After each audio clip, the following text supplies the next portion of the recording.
नमस्कार दोस्तों, एक बार फिर से आप सभी का आपके प्यारे से YouTube चैनल एसकेएम स्टडी के इस लेटेस्ट वीडियो में बहुत बहुत स्वागत है। मैं लवकुश मिश्रा।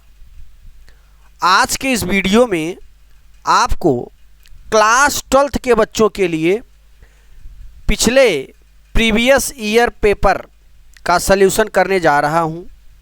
दूसरी बात, आप लोग हर रोज़ एक नया वीडियो प्रीवियस ईयर पेपर का मिलेगा फिजिक्स और मैथ से रिलेटेड। ठीक, फिजिक्स का ज़्यादा से ज़्यादा वीडियो मिलेगा आपको, मेरे द्वारा बनाया हुआ लेटेस्ट वीडियो। अगर आप लोग प्रीवियस ईयर पेपर, जी हाँ, प्रीवियस ईयर पेपर जो बच्चे परचेज करना चाहते हैं, देखिए, अगर आप ना प्रीवियस ईयर पेपर तैयार कर लेते हो तो गारंटी मान के चलिए, हिंदी में 100 में 100 पाने से आपको कोई रोक नहीं सकता। कितना मेरे प्यारे बच्चों? 100 में 100 पाने से कोई रोक नहीं सकता हिंदी में। बाकी जो सब्जेक्ट हैं वो 90% फंसना ही फंसना है प्रीवियस ईयर पेपर से। ठीक है ना? कितने परसेंट? 90% फंसना ही फंसना है बाकी सब्जेक्ट में। इसलिए सभी बच्चे तैयार हो जाएं, और प्रीवियस ईयर पेपर सॉल्यूशन के लिए जिन बच्चों को पिछले 2019 से लेकर 2023 तक के प्रीवियस ईयर परचेज करना है, वो 7992087382 से कांटेक्ट करें। किससे? 7992087382 से कांटेक्ट करें। इस नंबर पर आपको एक सब्जेक्ट का 49 रुपये पेमेंट करना है। देन उसका स्क्रीनशॉट इसी नंबर पे भेज के आपको एक सब्जेक्ट का प्रीवियस ईयर पेपर मिलेगा पिछले 5 सालों का। दूसरी चीज़, अगर आपको 5 सब्जेक्ट लेना है तो आप मात्र 199 रुपये पेमेंट करके 5 सब्जेक्ट प्रीवियस ईयर पेपर ले सकते हो। एग्ज़ाम में 100 में 100 नंबर बना सकते हो। दूसरी चीज़, अगर आपको ये ज़्यादा लग रहा है तो आप पूरा कोर्स परचेज कर लीजिए। मात्र आपको 499 रुपये में पूरे सब्जेक्ट की तैयारी कराई जाएगी। उसका वीडियो सॉल्यूशन, ठीक है ना, पूरा प्रोवाइड कराया जाएगा। तो फटाफट जाके 7992 पर कॉल करिए और हमसे डायरेक्ट कांटेक्ट करें। ठीक है? तो इस तरीके से आप एग्ज़ाम में बैठेंगे मेरे प्यारे बच्चों। तो ये जो आपको स्क्रीन पर दिख रहा है, यूपी बोर्ड के बच्चे ध्यान दें, ये जो आपको स्क्रीन पर दिख रहा है इस तरीके से फ्रंट पेज मिलेगा। ठीक है ना? और आप देख रहे हैं ये 2019 का भौतिक विज्ञान 2019 का सेट 3 है, संकेतांक 346 FF। ठीक है ना? चलिए अब हम आ जाते हैं पहले क्वेश्चन की ओर बढ़ते हैं। पहले क्वेश्चन को सॉल्व करते हैं। किस क्वेश्चन को? पहले क्वेश्चन को सॉल्व करते हैं। और सभी बच्चे, जो बच्चे वीडियो को देख रहे हैं वो लाइक कर दें, नए हैं तो चैनल को सब्सक्राइब करें। जो भी प्रॉब्लम हो वो कमेंट बॉक्स में कमेंट करके ज़रूर बताइए। नहीं और ज़्यादा प्रॉब्लम हो 7992087382 से कांटेक्ट कर सकते हैं। ठीक, देखिए मेरे प्यारे बच्चों, एक वृत्तीय चालक, कितना? एक वृत्तीय चालक कुंडली में जब धारा 2 एम्पियर, कितना एम्पियर? 2 एम्पियर से 18 एम्पियर, कितना एम्पियर? 2 एम्पियर से 18 एम्पियर 0.05 सेकेंड में बढ़ता है। यानी जो धारा है, कोई वृत्तीय चालक है, उसमें धारा 2 एम्पियर से 18 एम्पियर कितने सेकेंड में बढ़ता है? 0.05 सेकेंड में बढ़ जाता है। तो प्रेरित विद्युत वाहक बल की गणना करें। यहाँ पे देखो, प्रेरित विद्युत वाहक बल कितना दिया है? 20 वोल्ट। तो कुंडली का स्वप्रेरकत्व यानी एल की वैल्यू ज्ञात करनी है। कितनी? एल की वैल्यू। यहाँ पर आप देख रहे हैं मेरे प्यारे बच्चों, ये 4 ऑप्शन दिया है, इन्हीं ऑप्शन पर टिक लगाना है। कौन सा ऑप्शन सही है, चलिए हम लोग आगे बढ़ते हैं। देखिए ये सूत्र होता है, विद्युत वाहक बल को ई से प्रवेश करते हैं और ई बराबर होता है यल गुणे di/dt। हमें तो निकालना है यल की वैल्यू, इसलिए हम तिर्यक गुणा करके यल बराबर आ जाएगा ई इंटू dt/di, ये सूत्र मिल जाएगा तिर्यक गुणा करेंगे तो। ठीक, उसके बाद आप देख रहे हैं यल का मान निकालना, ई का मान दिया था, हाँ इसी सूत्र में मान को रख दें। इसी सूत्र में अगर मान को रखेंगे तो ई की वैल्यू 20 वोल्ट, यल यहाँ पे है। हाँ, अब बड़ी धारा में से I2 में से I1, यानी बड़ी धारा हमारी 18 एम्पियर थी, छोटी वाली धारा 2 एम्पियर, तो हम I2 में से I1 को घटाएंगे, यानी 18 में से 2 को घटाएंगे आएगा 16। तो यहाँ पे 18 में से अगर 2 घटाएंगे तो मिलेगा 16, ठीक है, और नीचे इतना है। इसके आगे बढ़ते हैं, इसके आगे बढ़ेंगे तो ये मिलेगा कुछ इस तरीके से, तिर्यक गुणा करके, अगर तिर्यक गुणा करेंगे इस तरीके से प्यारे बच्चों, तो यल की वैल्यू मिल जाएगी 20 गुणे 0.05 सेकेंड, ठीक है, बटे 16। ठीक, इस तरीके से गुणा करेंगे तो इतना हेनरी आ जाएगा। ठीक, अब आंसर तो मिली हेनरी में है, तो हम लोग जानते हैं 1 हेनरी बराबर होता है 10 के घाते -3 मिली हेनरी। ठीक, अब इसी में 0.0625 में 10 के घाते -3 से गुणा करेंगे तो दशमलव यहाँ पे चला आएगा, ठीक है ना। तो जो आंसर है वो मिल जाएगा, ये दशमलव 3 अंक दाहिने ओर भागेगा, दशमलव यहाँ आ जाएगा, तो मिल जाएगा 662.5 मिली हेनरी, यानी कुछ तरीके से ये वाला आंसर आएगा। और यहाँ पे आप देख रहे हैं ये आएगा आपका पहला नंबर ऑप्शन सही होगा, ठीक है ना, पहला नंबर। चलिए दूसरे क्वेश्चन की ओर, दूसरा बहुविकल्पी प्रश्न देखते हैं हम लोग। ठीक, दूसरा बहुविकल्पी प्रश्न ये है हमारा, ध्यान देना मेरे प्यारे बच्चों, ये है बहुत ही आसान प्रश्न है। ये दूसरा जो प्रश्न आप देख रहे हैं ये भी बहुत आसान प्रश्न है, आप धड़ल्ले से इसे कर सकते हो। ठीक, जिन बच्चों को प्रीवियस ईयर पेपर परचेज करना है वो 7992087382 से कांटेक्ट करें। देखो इसका मान निकालना है, तो हम आपको चुटकियों यानी चुटकी बजाते हुए आप मान को कैसे निकालेंगे। देखिए सबसे पहले ना आप एक काम करिए, पूरे सिलेबस को आप सभी बच्चे तैयार करें। ठीक, उसके बाद प्रीवियस ईयर पेपर को सॉल्व करना चालू करें। अगर आप पूरे प्रीवियस ईयर पेपर्स को पूरे सिलेबस को तैयार नहीं करोगे, डायरेक्ट प्रीवियस ईयर पेपर पे आ जाओगे, तो बच्चों ये समझ में बड़ा मुश्किल है आना।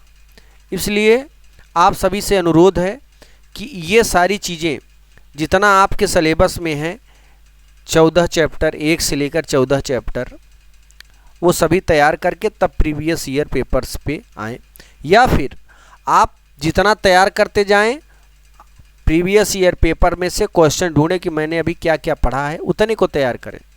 बाकी समझ में नहीं आएगी आपकी, क्योंकि आपने पढ़ा ही नहीं। ठीक, और इसमें तो डायरेक्ट प्रश्न बनते हैं, प्रश्न तभी समझ में आएंगे जब पहले से थ्योरी आप तैयार किए रहोगे। तो एक सूत्र बनता है मेरे प्यारे बच्चों, देखो ये सूत्र होता है C बराबर 1/√μ0 इंटू ε0। ठीक है ना, ये सूत्र होता है, इसकी वैल्यू दिया है निकालने के लिए। देखो हम अभी इसी को आगे बढ़ाते हैं। C बराबर, देखो पहले से मैंने सॉल्व कर रखा है, लेकिन इस पर हम ध्यान नहीं दे रहे हैं। ये जो चीज़ें आपको दिख रही हैं इस पर बिल्कुल ध्यान नहीं दे रहे, हम आपको यहाँ पे थोड़े शॉर्टकट में सॉल्यूशन करके दिखा रहे हैं। देखो 1/, ये जो रूट है ना, इस रूट को लिख सकते हो μ0 ε0 होल टू दी पावर 1/2, यानी रूट के स्थान पे 1/2 लिख सकते हो। दूसरी चीज़, अब ये चीज़ देखो माइनस में है ना, μ0 ε0 होल टू दी पावर -1, और यहाँ +1 है, तो अब क्या करेंगे, नीचे से ऊपर ले जाएंगे, तो यहाँ पे जो पॉजिटिव चिन्ह है हो जाएगा निगेटिव। तो चलो भाई नीचे से ऊपर ले चलते हैं और मामले को आगे बढ़ाते हैं तो ये हो जाएगा कोष्टक लगा के mu naught epsilon naught whole to the power minus 1/2। ये किसकी वैल्यू आ गई? सी की। ठीक है ना, ये सी की वैल्यू आ गई। हमें तो इसकी मान निकालना था, सी यानी प्रकाश की चाल। तो सी की वैल्यू क्या हो जाएगी? 3 × 10⁸ बराबर mu naught epsilon naught whole to the power minus 1/2। यानी इसकी वैल्यू देखो कितनी आ गई? 3 × 10⁸। ठीक, ये जो चीज है यही बराबर हमें ले आना था। 3 × 10⁸ कहाँ है? ये बी नंबर ऑप्शन सही है। बाकी लगाने के लिए आप जो है इस तरीके से भी लगा सकते हैं जैसे यहाँ पे मैंने सोल्यूशन करवाया है, देख रहे हैं ना। चलिए अब आगे अगले क्वेश्चन की ओर बढ़ते हैं मेरे प्यारे बच्चों। सभी लोग, जितने लोग जुड़े हैं इस समय वीडियो को लाइक कर दें, ठीक, और ज़्यादा से ज़्यादा अपने फ्रेंड सर्किल में एक बार शेयर कर दें सभी बच्चे। 5 साल के प्रीवियस ईयर पेपर अगर आपको लेना है तो मैंने बताया 7992087382 से कांटेक्ट कर लें और मज़ा आ जाएगा, समझ लो तैयारी करके प्यारे बच्चों, मज़ा ही आ जाएगा एकदम। अब देखो, किसी तार का वैद्युत प्रतिरोध यानी आर की वैल्यू है 500 ओम। कितना है मेरे प्यारे बच्चों? 500 ओम दिया है आर की वैल्यू। ठीक है ना, आर की वैल्यू कितना दिया है? 500 ओम दिया है। उसके बाद देखिए, उसके बाद जो है वैद्युत चालकता यानी कंडक्टर सी की वैल्यू निकालनी है। अब एक सूत्र होता है, सी बराबर होता है 1/r। ठीक, यहाँ पे आर की वैल्यू रखेंगे 500 और हल करेंगे। एक में अगर 5 का भाग देंगे तो 0.5 आएगा, सॉरी 0.2 आएगा।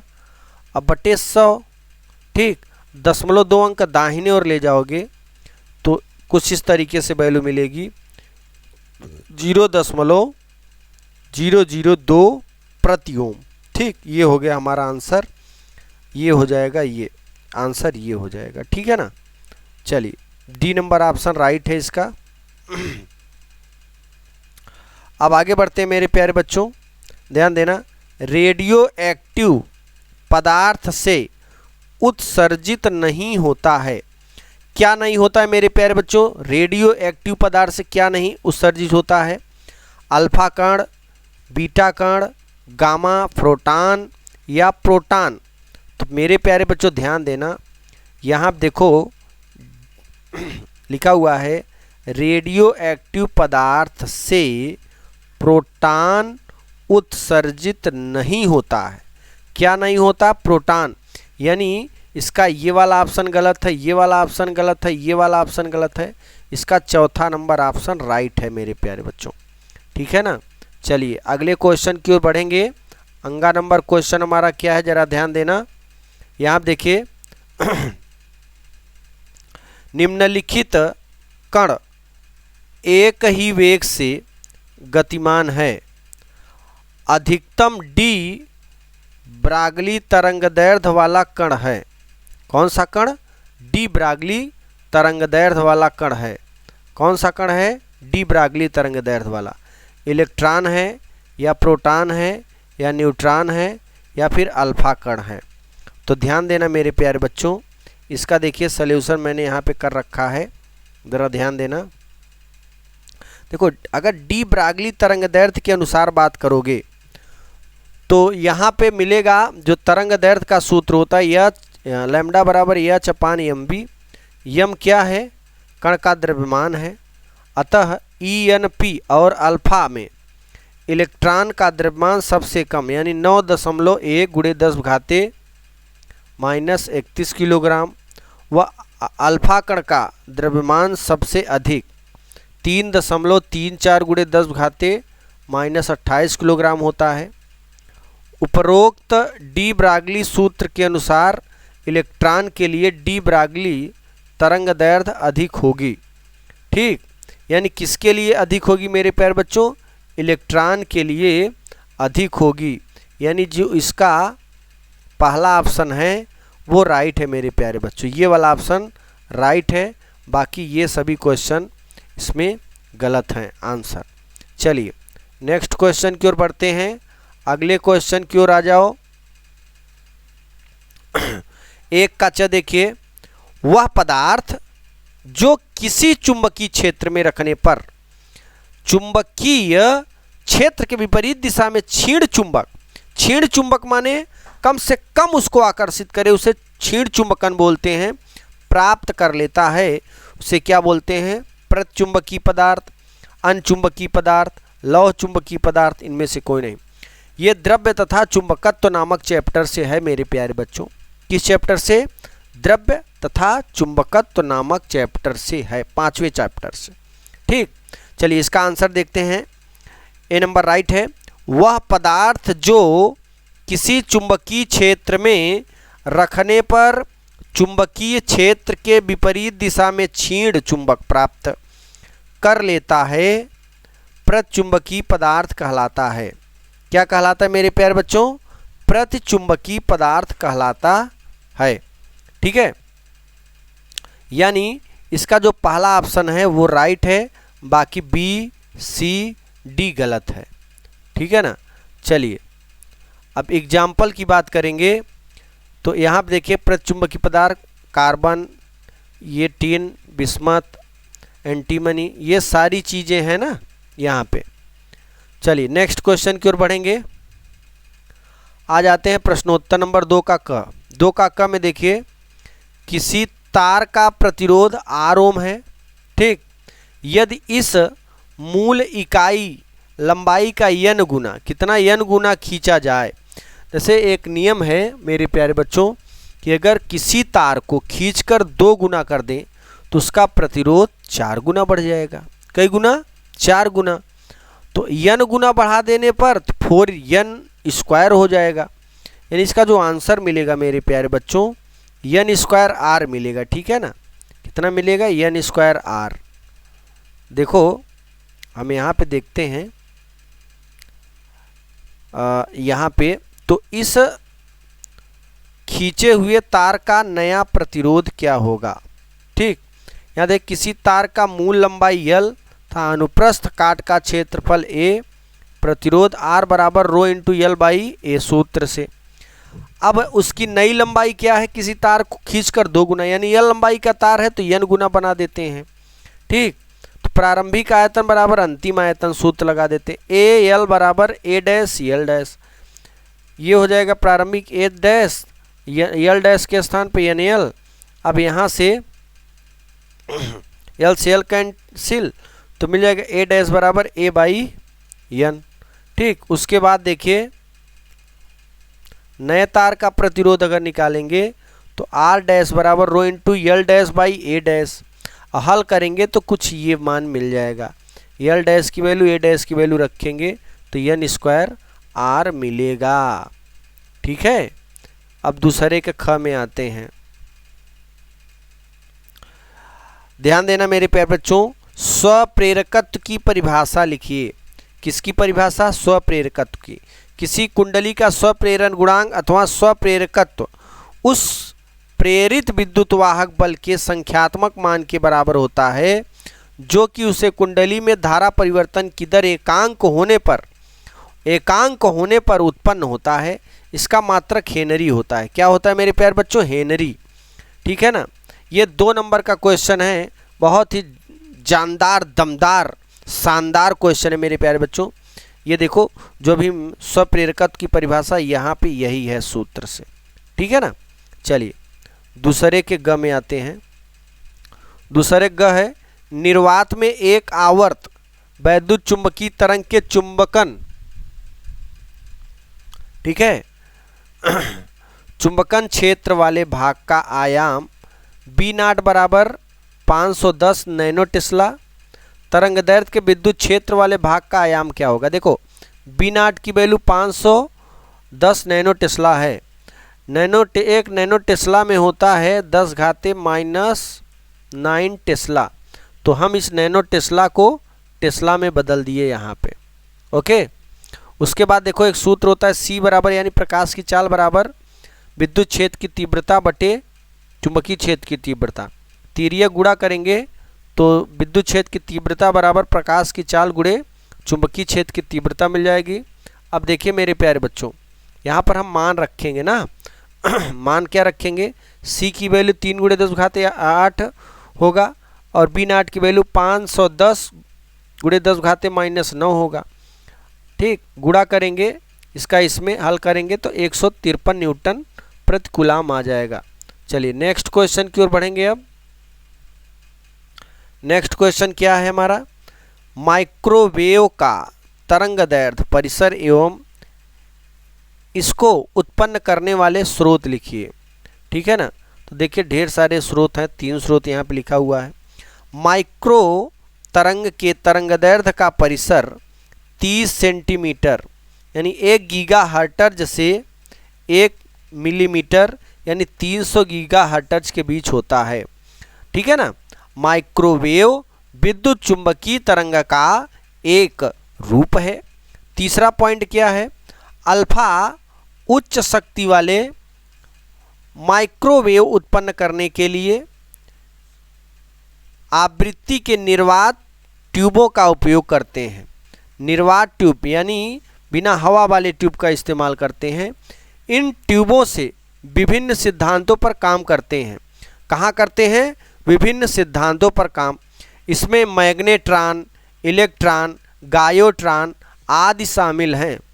ठीक है ना, मैग्नेट्रॉन, गायोट्रॉन, इलेक्ट्रॉन आदि शामिल हैं।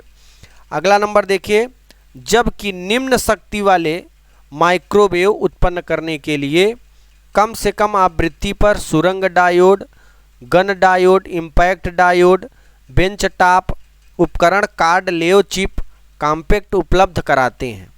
ओके,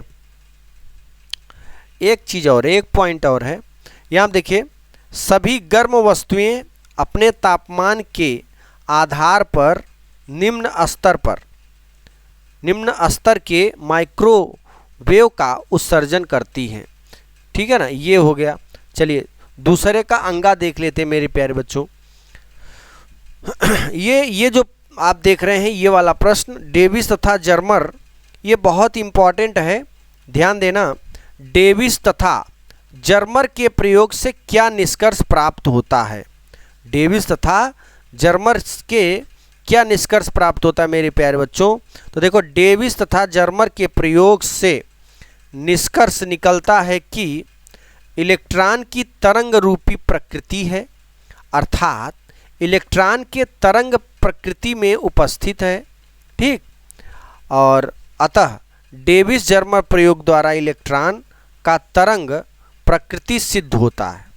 ठीक है ना, चलिए नेक्स्ट आगे बढ़ते हैं। अगला अब देखिए दूसरे का च है, एक रेडियो एक्टिव पदार्थ की सक्रियता 25 दिनों से घटकर 1/8 रह जाती है। पदार्थ का अर्ध आयु की गणना करें। अर्ध आयु काल का सूत्र होता है n बराबर n0 हाफ के पावर n। तो हम क्या करेंगे, n के नीचे n0 का भाग देंगे, तो n/n0 बराबर 1/2 whole to the power n। और यहाँ पे वैल्यू रखेंगे, n/n0 की वैल्यू 1/8 और 1/8 को लिख सकते हैं 1/2 होल टू द पावर 3। और यहाँ आप देख रहे हैं आधार आधार बराबर है, तो ये घात बराबर हो जाएंगे, यानी n बराबर आ जाएगा 3। अर्धायु काल की गणना हो गई मेरे प्यारे बच्चों। ठीक, अब देखो अर्धायु काल 3 तो निकल गया, अभी मैं टाइम निकालना है अर्धायु काल, तो t बराबर होता है n t हाफ। ठीक, और t बराबर दिया है 25, n की वैल्यू मिल गया 3, t हाफ अर्ध का आयु काल की वैल्यू, तो ये 3 जो है 25 के नीचे चला जाएगा, तो t हाफ बराबर 25/3 दिन आ जाएगा। चलिए तब तीसरे में आ जाते हैं मेरे प्यारे बच्चों। तीसरा है 5400 एंगस्ट्रॉम तरंगदैर्ध्य का विकिरण एक धातु पर गिरता है।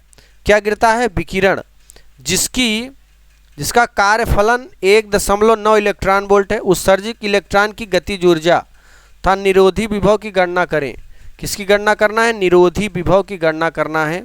ध्यान देना मेरे प्यारे बच्चों, यहाँ पर ये आपके 9, 10, 11 चैप्टर से है ये। ठीक, चैप्टर NCERT से आप देखोगे तो चैप्टर नंबर 11 से है। देखो यहाँ पे कार्यफलन की वैल्यू दिया है W बराबर 1.9 इलेक्ट्रॉन वोल्ट। तरंग दैर्ध्य की वैल्यू ये दिया 5400 एंगस्ट्राम, और एंगस्ट्राम को अगर हम मीटर बदलें तो 10 के घाते -10 से गुणा करेंगे तो आ जाएगा 5.4 × 10⁻⁷ मीटर। ठीक, अब देखो उत्सर्जित इलेक्ट्रॉन की गतिज ऊर्जा को Ek से, Ek बराबर hv - W होता है। अब यहाँ से हम ये H, ये जो म्यू है ना, ये म्यू बराबर C/, होता है लैम्डा, मान रखेंगे ये म्यू है मेरे प्यारे बच्चों, ऐसे है म्यू बराबर होता है C/λ। ठीक है ना, तो C/λ की वैल्यू ये V नहीं है, ये V नहीं है, ये क्या है, म्यू है। म्यू की वैल्यू C/λ रखेंगे। फिर देखो सभी मानों को इसमें रख देंगे, H की वैल्यू रखेंगे, C की वैल्यू रखेंगे, लैम्डा की वैल्यू रख देंगे। ठीक, लैम्डा की वैल्यू रख देंगे, और उसके बाद जो है ये आ जाएगा W की वैल्यू यहाँ पे रख देंगे, कार्यफलन।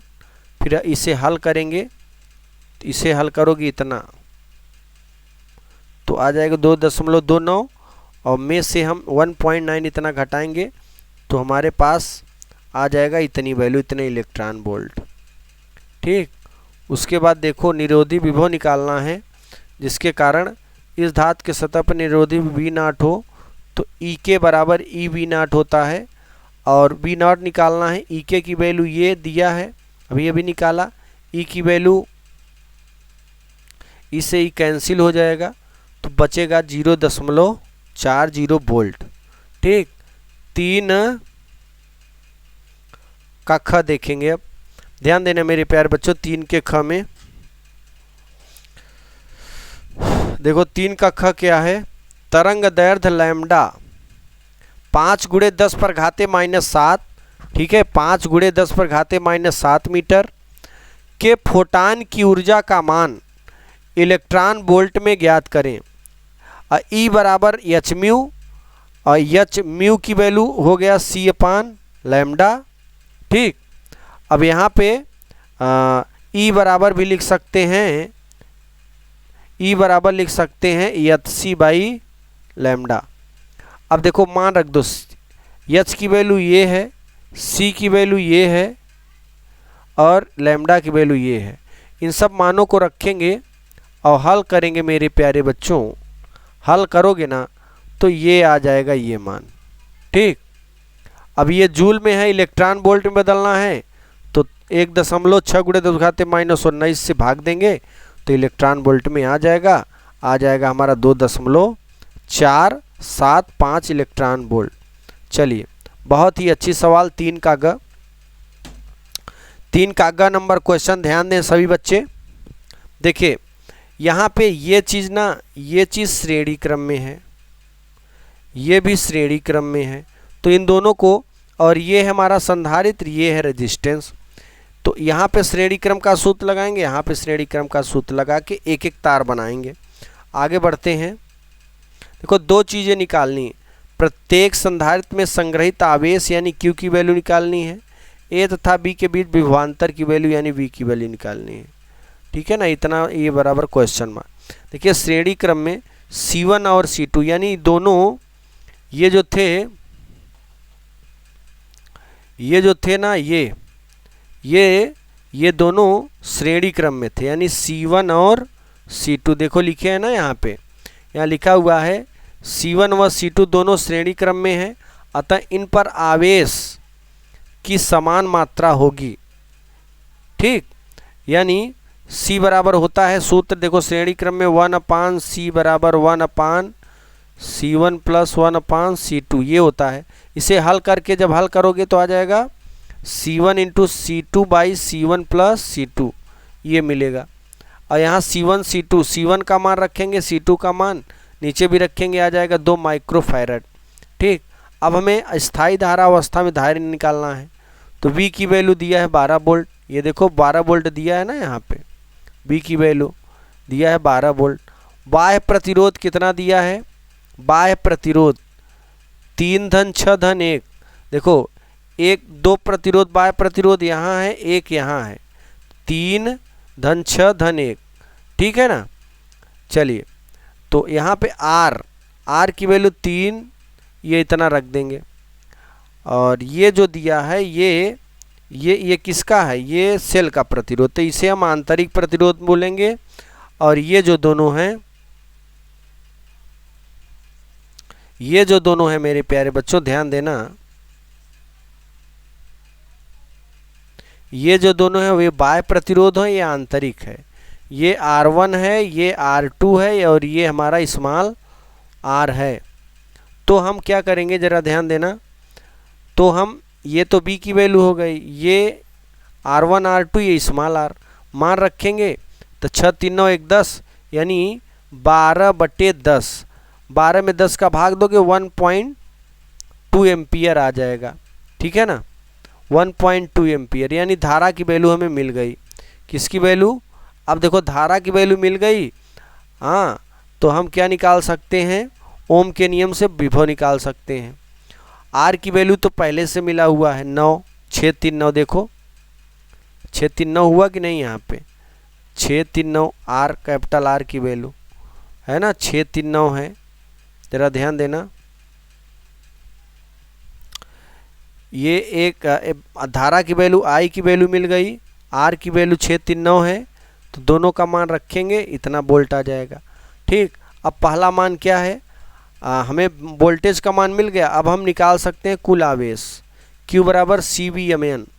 ठीक, Q बराबर C की वैल्यू इतनी आई है, वोल्टेज की वैल्यू ये मिल गई, हल करेंगे आवेश की वैल्यू आ गई। अब देखिए, अब हम वोल्टेज VA में वोल्टेज निकालेंगे। किस तार में, श्रेणी क्रम में अलग अलग वोल्टेज होता है, इसमें वोल्टेज इसमें वोल्टेज। तो इसमें देखो, इसमें ध्यान देना, इसमें 3 ओम है, इसमें 6 ओम है। तो यहाँ पे आगे बढ़ेंगे, यहाँ देखो VA बराबर Q/C1 और तो मान रखेंगे। संधारित्र के लिए पहले वोल्टेज निकाल लेते हैं, किसके लिए, संधारित्र के लिए वोल्टेज। तो यहाँ पे ये देखो संधारित्र की जो वैल्यू थी ये थी, इसके लिए वोल्टेज चाहिए। ठीक, तो यहाँ पे हाँ आ गया Q/C1, Q की वैल्यू 7 और C1 की वैल्यू 1, हल करेंगे 7.2 वोल्ट आ जाएगा। ऐसे VB बराबर I1 R1 हो जाएगा। अब यहाँ पे मान रखेंगे, ये आ जाएगा 3.6 वोल्ट। अब देखो VA और VB के बीच वोल्टता निकालना है, तो 7.2 में ये वाला घटा देंगे, यानी ये वाली वैल्यू में से ये वाली वैल्यू निकाल देंगे, तो आ जाएगा 3.6 वोल्ट। ठीक, चलिए नेक्स्ट क्वेश्चन की ओर बढ़ेंगे मेरे प्यारे बच्चों। यहाँ पे है, किसी दूरदर्शी की विभेदन क्षमता किस प्रकार बढ़ाई जा सकती है, इसके विभेदन सीमा के लिए सूत्र लिखिए। जिन बच्चों को ये PDF लेना है, इस वीडियो का पूरे वीडियो का PDF, ठीक है ना, पूरे वीडियो का PDF जिनको लेना है वो 7992087382 से कांटेक्ट करें। ठीक, तभी आपको पूरे वीडियो का PDF मिल पाएगा, अन्यथा नहीं मिल पाएगा। ठीक, अगर एग्ज़ाम में अच्छा नंबर फोड़ना है तो सभी बच्चे ध्यान दें, नहीं तो बेमज़ा हो जाएगा फिर। ठीक है ना, एग्ज़ाम में अगर आपको हिंदी में 100 में 100 लाना है तो भी इसी नंबर 7992087382 से कांटेक्ट ज़रूर करें मेरे प्यारे बच्चों। ओके, चलिए आगे बढ़ते हैं।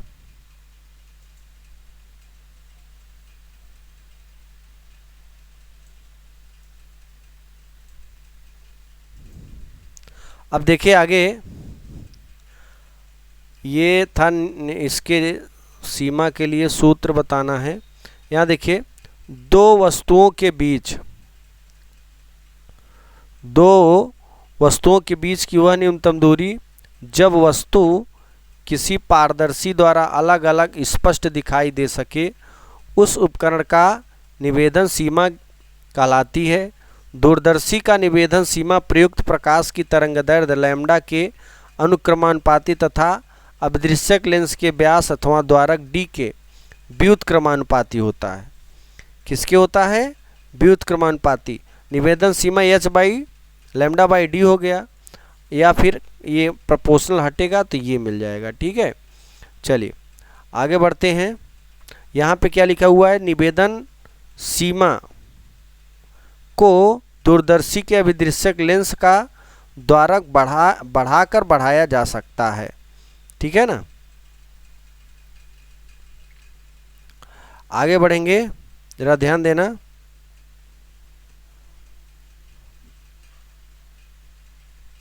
ये बहुत इंपॉर्टेंट क्वेश्चन है मेरे प्यारे बच्चों। ये जो आप देख रहे हैं नॉट गेट का प्रतीक, याद रखना गेट से संबंधित एक क्वेश्चन आना ही आना है।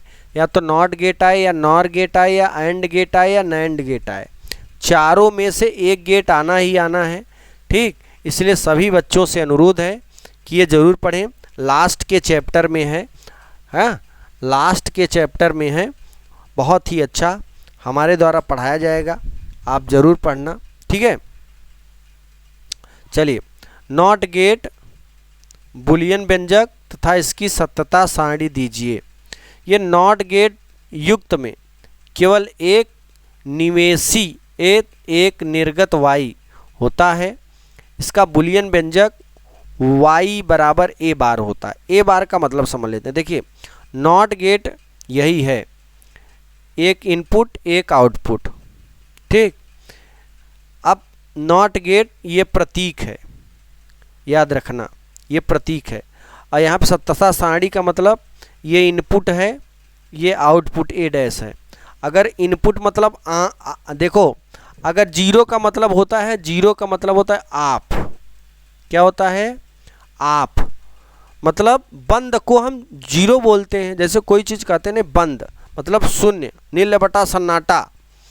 और आन का मतलब एक, आन का मतलब क्या होता है, एक होता है, वन। तो हम जब किसी को ऑफ करेंगे तो जीरो लिखते हैं, और जब किसी को ऑन करेंगे तो वन लिखते हैं। अब इसका मतलब ये हुआ कि जैसे y बराबर गेट का जो प्रतीक है, जो सूत्र है, वो y बराबर a डैश है। यानी y का मान अगर हम जीरो रखेंगे तो a बार का मान आ जाएगा 1। यानी a की वैल्यू यहाँ जीरो रख रहे हैं तो यहाँ 1 देगा, और यहाँ पे अगर 1 देगा, 1 रखेंगे तो यहाँ पे जीरो आएगा, याद रखना। इसका मतलब यही है नॉट गेट का मतलब। ये है सत्यता सारणी, ये इसका प्रतीक है, और ये जो है बुलियन व्यंजक है। बुलियन व्यंजक का मतलब y बराबर a बार। ठीक, चलिए आगे की ओर बढ़ेंगे। अब यहाँ मिलते हैं बहुत इंपॉर्टेंट क्वेश्चन, सभी लोग इसे ज़रूर याद करके जाना एग्जाम में। एक ऊंचाई ट्रांसफार्मर में प्राथमिक तथा द्वितीय कुंडली के फेरों की संख्या, मतलब नंबर ऑफ प्राइमरी कुंडली या नंबर ऑफ सेकेंडरी कुंडली, NP/NS, NP/NS बराबर 1/200 दिया है। ये देख रहे हैं NP/NS बराबर 1/200। ओके, यदि इसे 200 वोल्ट तथा 2 एम्पियर की प्रत्यावर्ती धारा के मेंस के साथ जोड़ दें तो द्वितीय कुंडली में धारा प्रवाहित होगी। यानी इसे 200 वोल्ट, यानी प्राइमरी कुंडली में 200 वोल्ट से द्वितीय कुंडली में 2 वोल्ट 2 एम्पियर, इसे 200 वोल्ट था 2 एम्पियर, यानी प्रारंभिक कुंडली में 200, प्रारंभिक में धारा 2 एम्पियर की प्रवाहित करा दें तो द्वितीय कुंडली में धारा की वैल्यू निकालनी है। किसमें, द्वितीय कुंडली में। देखो हम ये सूत्र लगाएंगे मेरे प्यारे बच्चों, ये वाला सूत्र लगाते हैं, बहुत इंपॉर्टेंट है। अब इसमें 4 चीज़ों में 2 चीज़ दिया होगा तभी। देखो यहाँ NP/NS की वैल्यू पता है इसको, और इसमें से NP की वैल्यू पता है ये, तो हम इतना 2 साथ में लेंगे तो हमें VS मिल जाएगा। फिर इन दोनों को ले लेंगे तो हमें IP मिल जाएगा। ठीक है ना, तो चलिए हम ये शुरू के 2 लेते हैं। ठीक है ना, से इरेज कर देते हैं जितना है जाला, उसके बाद आगे बढ़ते हैं फिर, क्योंकि ये अगर साफ़ सुथरा रहेगा तो अच्छे समझ में भी आएगा मेरे प्यारे बच्चों को। जो भी बच्चे हमारे इस समय लाइव देख रहे हैं वो कृपया वीडियो को लाइक ज़रूर करें, नए हैं तो चैनल को सब्सक्राइब ज़रूर करें। ठीक, ये देखिए हम यहाँ से दो चीज़ें उठा लिए, ये वाली चीज़ें, ठीक है ना, ये चीज़ें उठा लिए हम। अब आगे बढ़ते हैं, ज़रा ध्यान देना।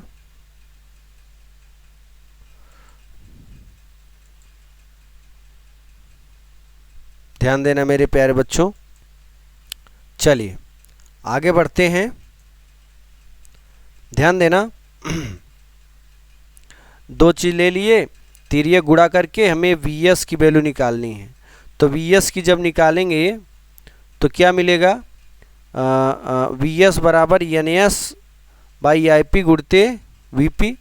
ठीक, उसके बाद इसमें मान रखेंगे, मान रखेंगे ना तो Vs की वैल्यू मिलेगी ये चीज़, मान रखने पर आ जाएगा 40,000 वोल्ट।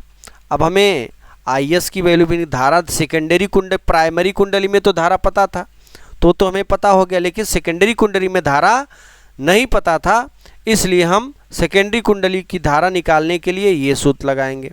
ठीक, वही सूत्र है मेरे प्यारे बच्चों। देखो ये वाला जो सूत्र है ना, इसी सूत्र से हम निकाल रहे हैं, यहाँ पे इसी सूत्र से धारा भी निकाल रहे हैं।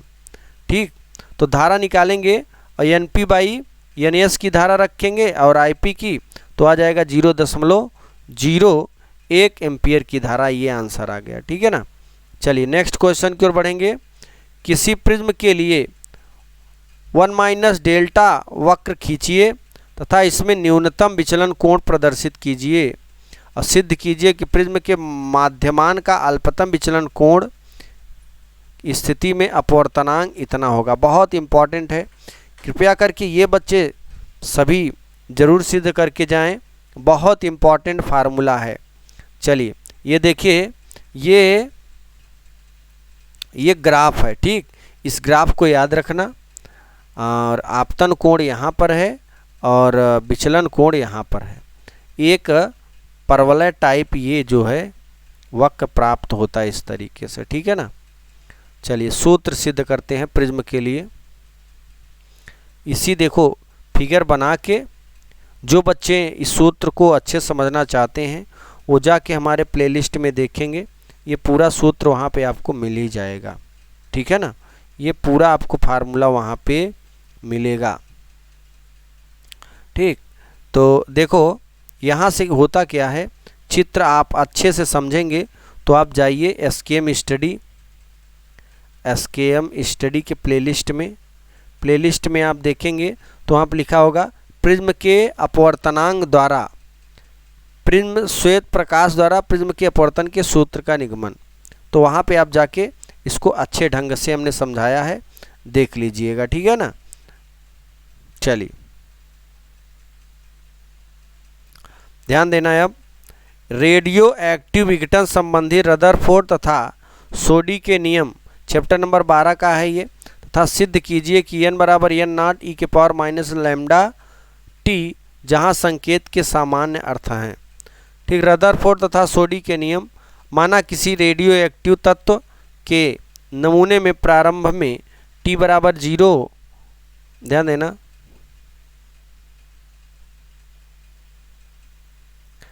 t बराबर 0 परमाणु नाभिकों की संख्या n0 है।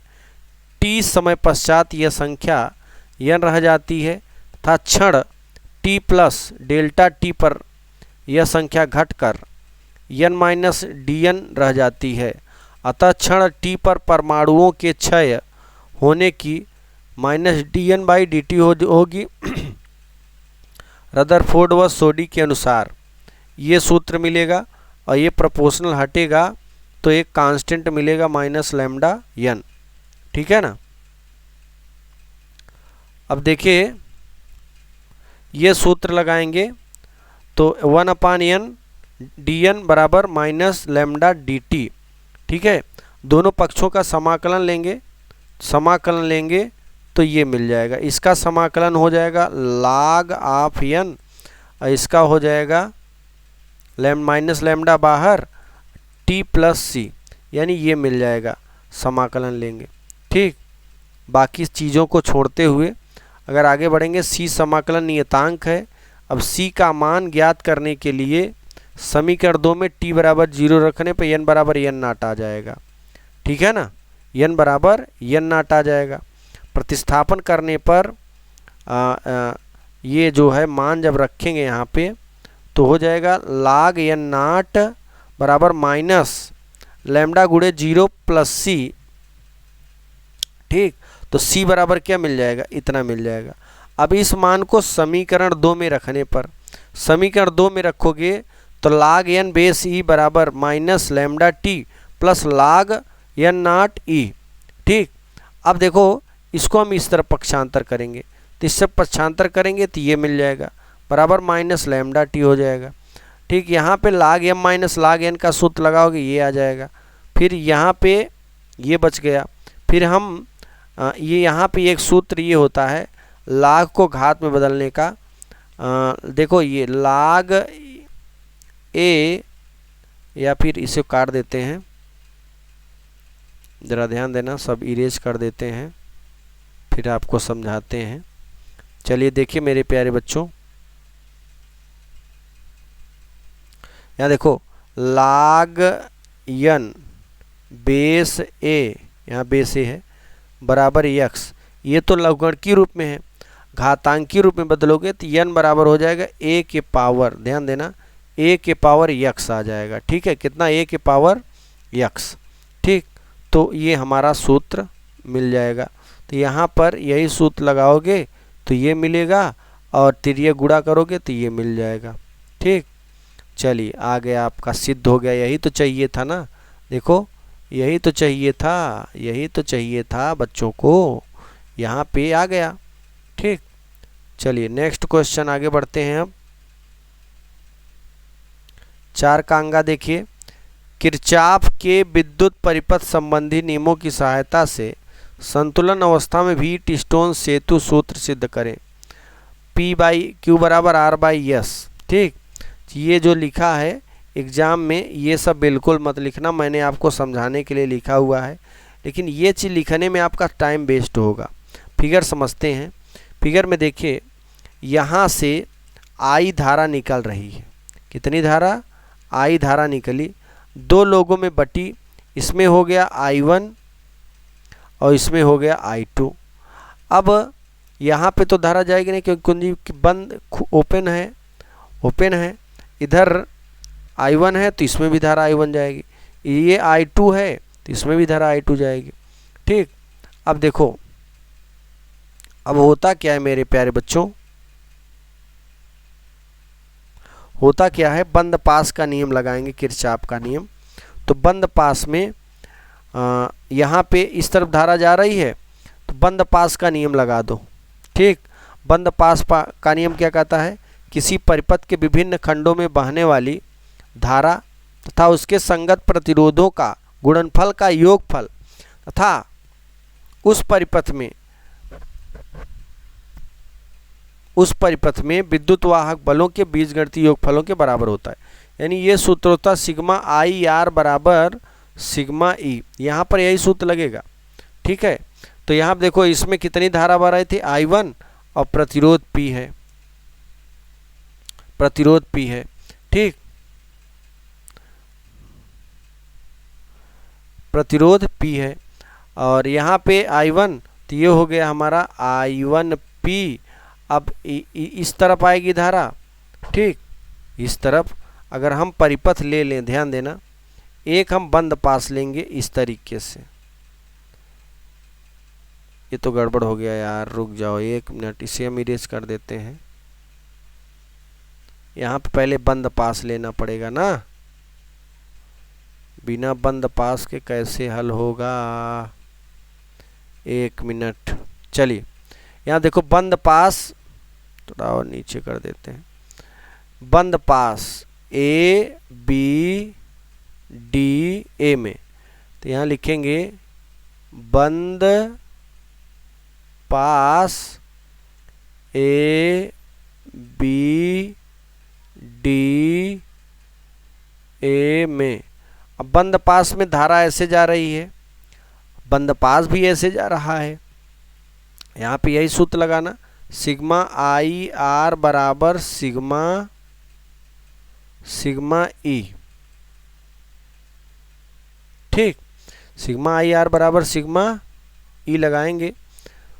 उसके बाद जब यहाँ से यहाँ तक देखो, यहाँ से यहाँ तक धारा क्या है I1 और प्रतिरोध P है, तो हम I1 में P का गुणा करेंगे। फिर इस तरफ धारा ऐसे आ रही है, यहाँ पे कुछ नहीं मिला। अब देखो बंद पास ऐसे जा रहा है लेकिन धारा ऐसे आ रही, तो हमारे जाने के विपरीत दिशा में, जाने की विपरीत दिशा में, इसलिए यहाँ पे माइनस लग जाएगा और धारा इसमें I2 बह रही है, इसमें I2 है, प्रतिरोध R है, तो I2 में R का गुणा कर देंगे। अब देखो इस पूरे परिपथ में A B C A B D A में कहीं पर भी कोई सेल नहीं लगा है, इसलिए विद्युत वाहक बल की वैल्यू 0 होगी। इसको हम पक्षांतर कर देते हैं उधर, तो I1 P बराबर हो जाएगा I2 R। ये समीकरण 1 बन जाएगा। ठीक, अब हम यहाँ पे दूसरा बंद पास लेते हैं मेरे प्यारे बच्चों, एक दूसरा बंद पास लेते हैं काम बनाने के लिए। देखो ये वाला बंद पास लेते हैं B C D B में। ठीक, यहाँ लिखेंगे बंद पास B C D B में। ठीक है ना, ये बंद पास B C D B में। देखो बंद पास ऐसे जा रहा है, धारा भी ऐसे आ रही है, तो हम ये वाला सूत्र लगाएंगे। जब ये वाला सिग्मा आई आर बराबर सिग्मा ई, तो क्या हो जाएगा I1 Q, और इस तरफ आएंगे, धारा ऐसे जा रही है, हम ऐसे आ रहे हैं, तो माइनस I2 यस हो जाएगा, ये उधर जाएगा, तो I1 Q बराबर I2 यस। समीकरण 2,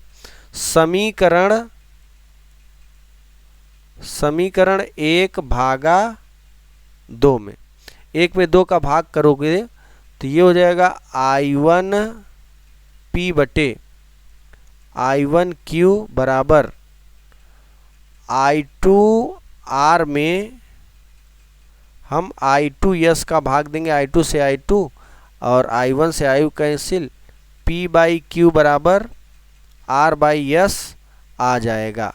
यही तो सूत्र सिद्ध करना था। देखो यहाँ पे ऐसे भी कुछ सिद्ध हुआ है बंद पास के नियम से। ठीक, चलिए अब आगे बढ़ते हैं मेरे प्यारे बच्चों, जरा ध्यान देना। तो चलिए मेरे प्यारे बच्चों अगले क्वेश्चन की ओर बढ़ेंगे।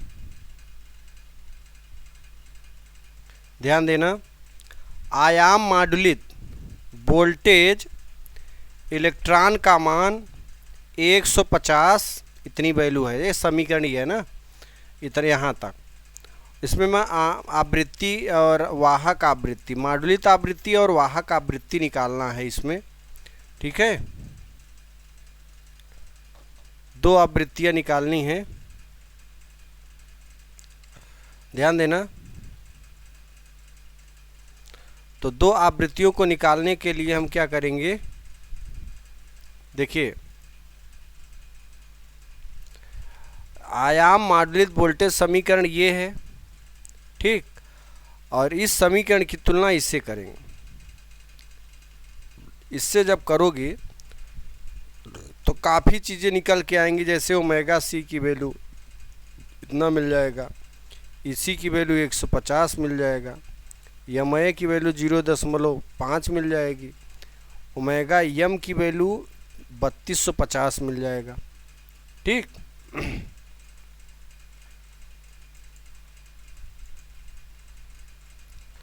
ध्यान देना। आगे बढ़ेंगे तो देख रहे हैं कंपैरिजन करने पर क्या क्या मिला। ओमेगा एम बराबर 3250, ओमेगा सी बराबर 5 गुणे 10 घाते 5। माडुलित आवृत्ति सूत्र लगाएंगे, एफ एम बराबर omega M by 2 pi, omega M की वैल्यू हल करेंगे इतना आ जाएगा, 2 पाई का मान रखेंगे 3.14। एफ सी बराबर डब्ल्यू सी बाई 2 पाई, और यहाँ पे सभी वैल्यू रखेंगे, हल करेंगे, ये आ जाएगा। ठीक, उसके बाद देखिए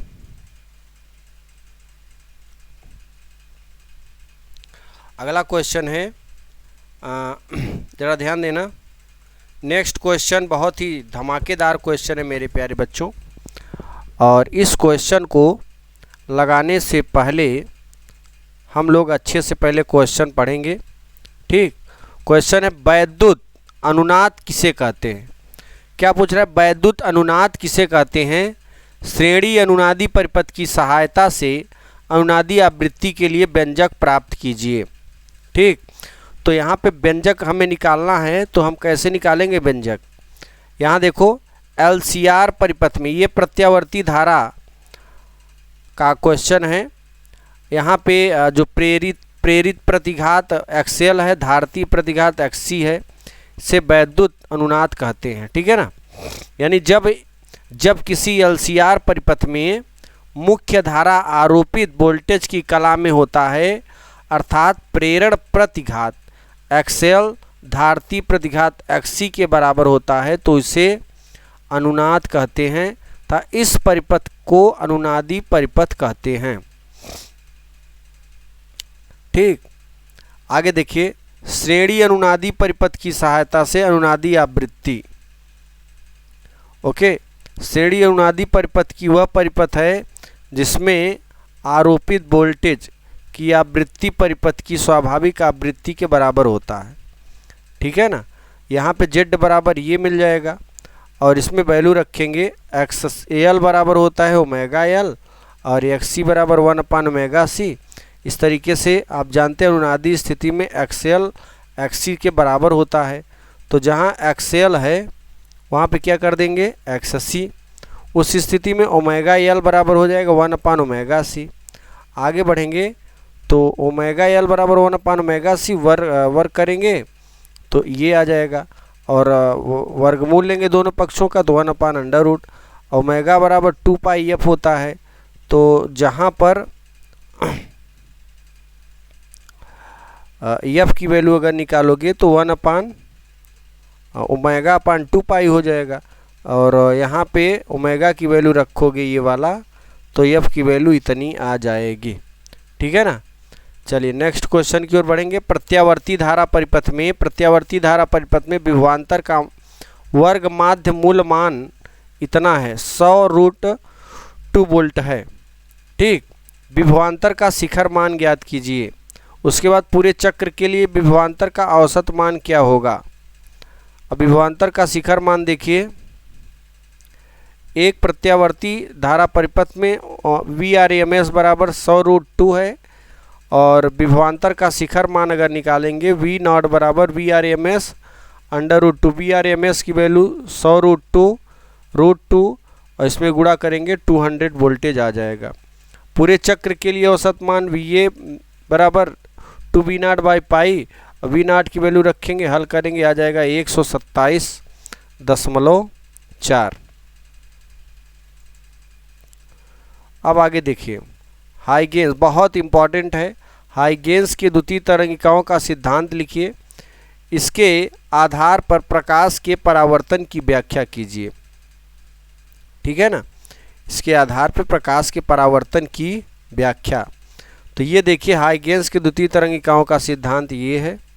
ओके, पूरी व्याख्या की गई है, यहाँ पे आप देख सकते हैं। अगर इसे अच्छे से पढ़ना है तो एसकेएम स्टडी के प्लेलिस्ट में जाएं, चैप्टर 9 वहाँ पे है पूरा पढ़ा हुआ, आप देख सकते हैं। ठीक, इसी तरीके से इसका पूरा सल्यूशन अगर आपको देखना है तो आप 7992087382 से कांटेक्ट कर सकते हैं। ठीक है ना, 7992087382 से कांटेक्ट करें और पूरा का पूरा सल्यूशन पाएँ। पूरा वीडियो विथ PDF पूरा आपको मिलेगा। 199 में आपको पूरे सब्जेक्ट का प्रीवियस ईयर पेपर मिल जाएगा। अगर एक सब्जेक्ट लेना है तो आपको 49 रुपये पेमेंट करने पड़ेंगे। ठीक, तो इसी के साथ अगले वीडियो में आपसे फिर मिलेंगे। तब तक के लिए जय हिंद, जय भारत, वंदे मातरम। लेकिन याद रखना मेरे प्यारे बच्चों, अगर आपको पूरे कोर्स की अच्छी तैयारी करनी है, कितने कोर्स के, पूरे कोर्स की अगर अच्छी तैयारी करनी है तो आप 499 वाला कोर्स ज्वाइन कर लो। वहाँ पे आपको पूरा वीडियो मिलेगा, पूरा का पूरा सल्यूशन मिलेगा। पहली बात तो आपको पूरा कंप्लीट कोर्स कराया जाएगा, साथ ही साथ एप्लीकेशन पे लाइव क्लास भी चलेगी, ठीक है ना, वहाँ पे। और 6 सितंबर से जो है वहाँ पे गजब होने वाला है कुछ एप्लीकेशन पे, ठीक। तो अगली वीडियो में आपसे फिर मिलेंगे, तब तक के लिए जय हिंद, जय भारत।